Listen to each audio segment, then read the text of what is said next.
पूतना का नाम सुना है? कन्हैया की कौन लगती है? अरे भोजराज कंस मामा जी लगे तो कन्हैया की मौसी जी हो गई। खास नहीं तो क्या है, अगल बगल की तो है ही मौसी। पूतना खड़ी थी, कंस से कहती है भैया इतना टेंशन क्यों है बताओ, दिन पर दिन आपका सेहत गिरता जाता है, तुमको बताना पड़ेगा। कंस ने कहा क्या बताऊं अड़ी बहन, उस बालक का मेरे काल का ब्रजमंडल में पालन पोषण हो रहा है, चिंता मत करो, मैं जाती हूँ ब्रज के अंदर जितने छोटे छोटे बच्चों ने 1 महीने के अंदर जन्म लिया है सबको एक तरफ से मार देती है। कंस ने कहा तुम बहुत मोटी ताजी लंबी, तुमको घर में कौन घुसने देगा, विकराल रूप है, इतनी काली। तो कहा कोई बात नहीं भैया, काली हूं तो क्या है, और लंबी चौड़ी हूं तो अपने आप को मैं सेट कर लूंगी। राक्षस अपना वेश बदल लेते हैं, और दांत बड़े बड़े हैं तो कोई बात नहीं, घूंघट लगा लूंगी, सब चलेगा। आहा, पूतना सुंदर बनकर के चल देती है, कहा गोकुल में। अब गोकुल वासी इसको देख रहे हैं और स्तनों में जहर लगाकर ले जाती है कि छोटा बालक है उसको दूध पिलाऊंगी और दूध पिलाते ही मर जाएगा। आहा, जिसका पालन, जग का पालन जो स्वयं करता है उसको कौन मारने वाला है। पहुंच गई पूतना और जाते ही जाते यशोदा मैया के चरण स्पर्श कर लिए। मैया ने कहा अरे बहन तुम कहां से आई हो? बोली भूल गई मैं तुम्हारी बचपन की सहेली हूँ। अच्छा हाँ, कोई बात नहीं, भूल गई होंगी, लेकिन मैया एक बात बताओ, तुमने इतने सुंदर लाला को जन्म दियो, हमको क्यों नहीं बुलायो? मैया ने कहा कोई बात नहीं, लाला तो तुम्हारा ही है। सो लाला को गोद में दे दिया पूतना की, और मैया गाय का दूध लेने के लिए रसोई घर में जाती है। पूतना ने लाला को गोद में लिया और जैसे ही पूतना को भगवान ने देखा तो देखते ही आंख बंद कर ली।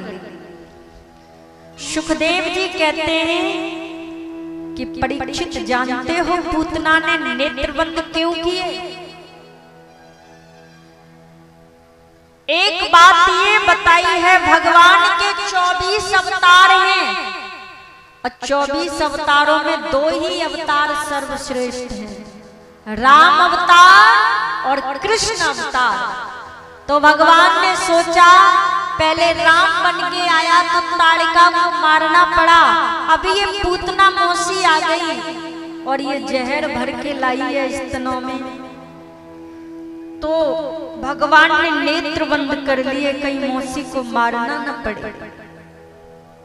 या तो मेरे प्रभु ने इसलिए आंख बंद की होगी कि भगवान की दोनों आंखों में सूर्य और चंद्र का वास है, दाहिनी आंख में सूर्य का वास है और बाईं आंख में चंद्र का वास है।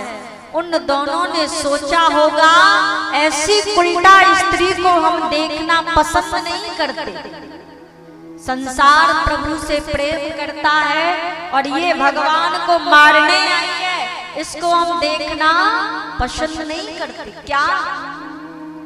या फिर मेरे प्रभु ने इसलिए नेत्र बंद किए होंगे, भगवान ने सोचा होगा आए तो माखन मिश्री खाने थे, लेकिन माखन मिश्री मुंह में गया नहीं, पूतना मौसी जहर पिलाने पहले ही आ गई।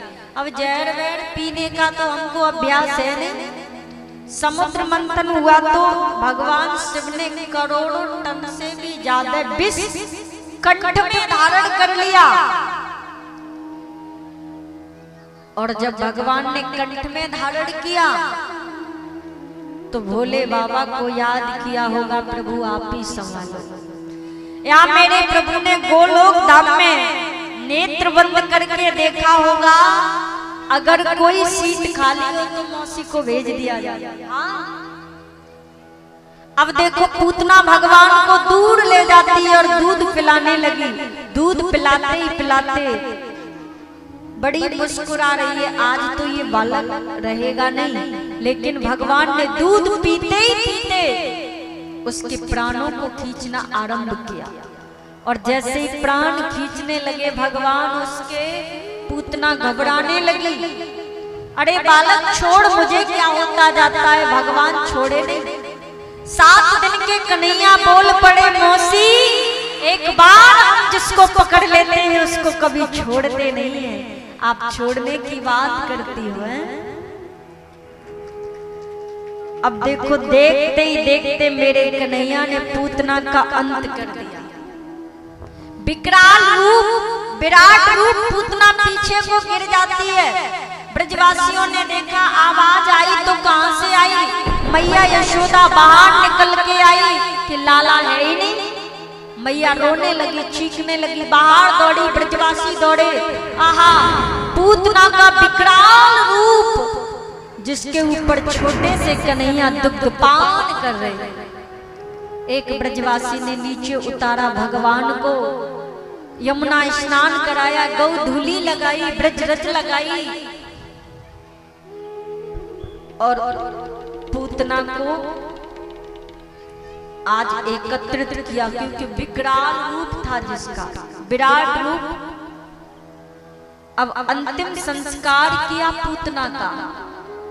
जब अंतिम संस्कार किया तो बहुत सुंदर खुशबू आई। तो परीक्षित ने कहा, गुरुदेव एक बात कहूं, साधारण मानव को जब हम अंतिम संस्कार करते हैं तो एक दुर्गंध पैदा होती है, लेकिन ये तो राक्षसी थी, इसका खान पान भी अच्छा नहीं, फिर इतनी अच्छी सुगंध क्यों आ रही है? तो भगवान आज परीक्षित की बात सुनकर सुखदेव जी कहते हैं, बेटा जिस प्रभु का नाम लेने से हम सबका कल्याण हो जाता है, अरे उसको आज गोद में खिला लिया पूतना ने। अब ये राक्षसी नहीं रही, अब तो ये देवी बनी। बोली बाल कृष्ण लाल की।